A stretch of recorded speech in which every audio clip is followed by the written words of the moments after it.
So for today's video mga kahamong kay ani nga vlog mamalot unta mi nya pag adto na mo sa balutan sirado pag yun na uwanan pag yun sumaw nang diri na lang mi sa silugan.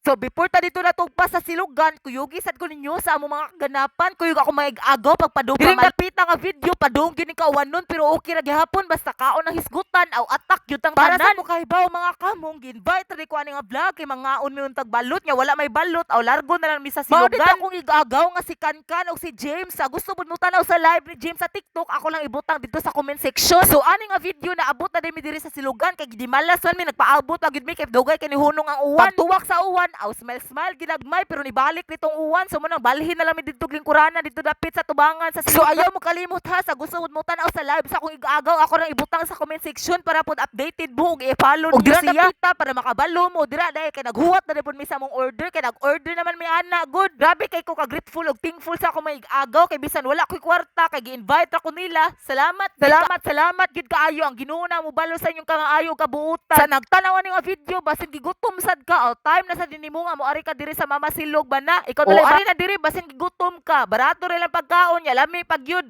muagi pa lang ka sa dalan makapanimaho gid ka baka kuot jud kasi mong bulsa sa pila ka minutos ka hinuwat naabot na po ni atong order diri agi kitchap pa na po dinhi para laisyo tanawon ba lang ako yung balik-balikon. Salamat gid kaayo sa akong ig-agaw ni Kankan og ni Jerry la sa di ko kutob ug mukaon sa akong tiwas. Bye.